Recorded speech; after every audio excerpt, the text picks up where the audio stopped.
The best thing that you can do to change your life and to change the world is to learn things. More than knowledge being power, it's the key to empowerment. The more you know, the more capable you become to gain control over multiple aspects of your life. And this is why so many of society's leaders and abusive personalities do whatever they can to disempower as many people as possible. Because empowered people, they need less guidance and direction from outside influences. And when you are empowered, you take control of your own destiny.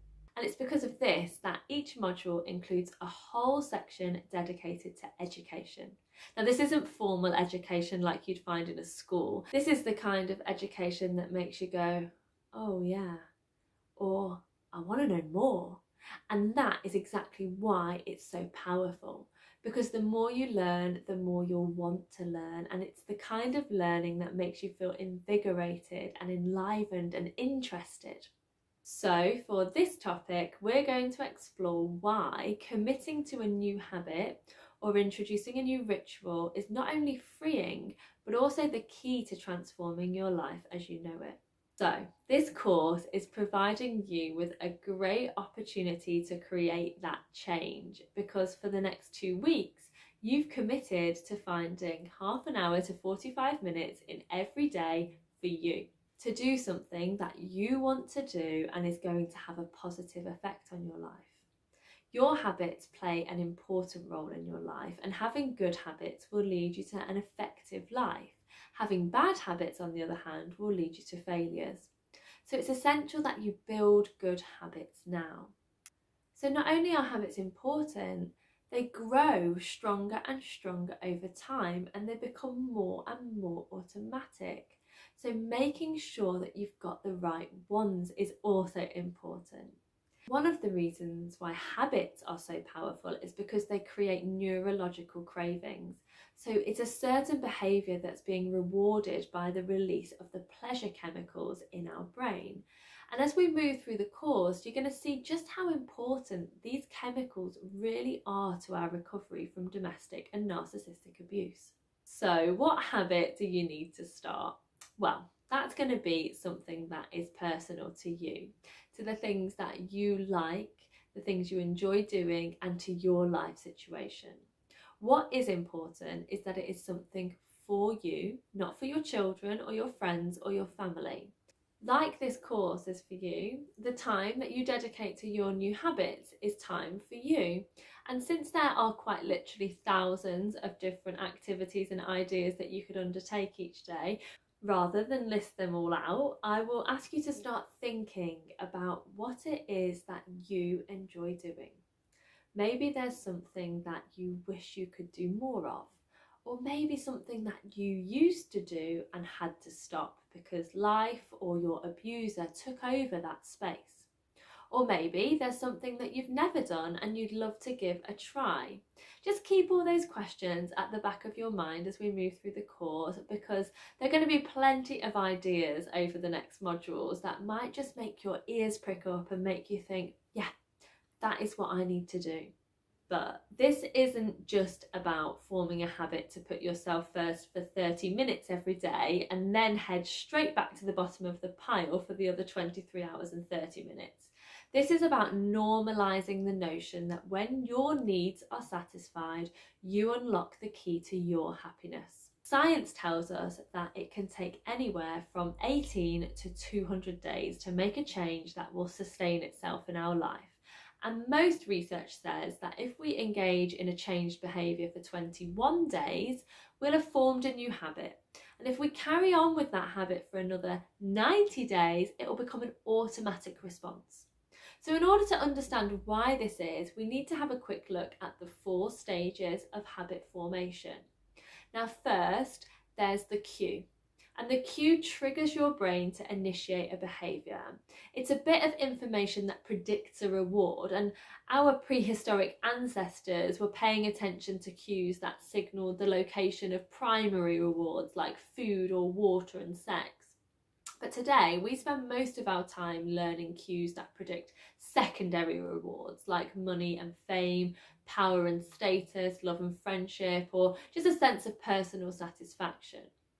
Now, your mind is continuously analysing your internal and external environment for hints of where rewards are located. And because the cue is the first indication that we're close to a reward, it naturally leads us to have a craving. And cravings are the second step of the habit loop, and they're the motivational force behind every habit. Without some level of motivation or desire, without craving a change, we have no reason to act. So what you crave is not the habit itself, but the change in state it delivers.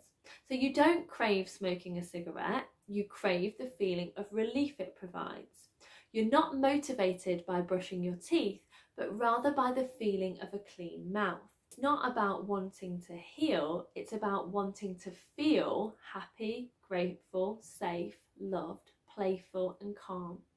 Every craving is linked to a desire to change your internal state. Cravings differ from person to person. In theory, any piece of information could trigger a craving, but in practice, people are not motivated by the same cues. For a gambler, the sound of slot machines can be a potent trigger that sparks an intense wave of desire. But for someone who rarely gambles, the jingles and chimes of the casino are just background noise. The cues are meaningless until they're interpreted. It's the thoughts, the feelings and emotions of the observer of the cue that transforms it into the craving. Then the third step is the response, and the response is the actual habit that you perform, and this can take the form of a thought or of an action. So whether a response occurs depends on how motivated you are and how much friction is associated with the behaviour. If a particular action requires more physical or mental effort than you're willing to expend, then you just won't do it. Your response also depends on your ability. It sounds simple, but a habit can only occur if you're capable of doing it. Finally, the response delivers a reward, and rewards are the end goal of every habit. The cue's about noticing the reward, the craving's about wanting the reward, and the response is about obtaining the reward. We chase rewards because they serve two purposes. The first purpose of rewards is to satisfy your craving.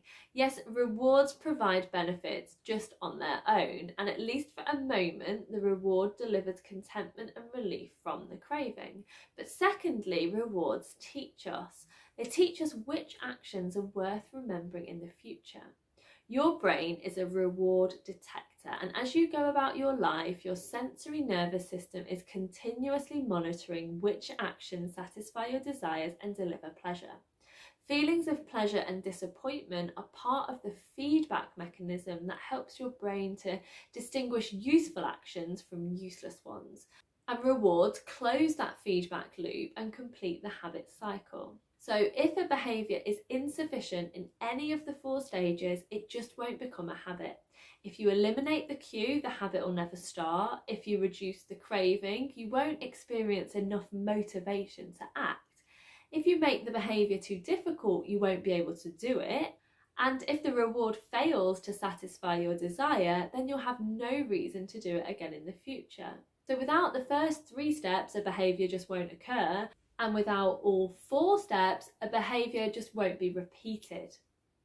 So with this in mind, we can see that selecting our habits very carefully and setting the intention of what we want that habit to represent or result in can be the key to unlocking lasting changes in us that have the power to affect all aspects of our life with very little effort from us. So let's head over to the action element to discover just how we can start doing this today.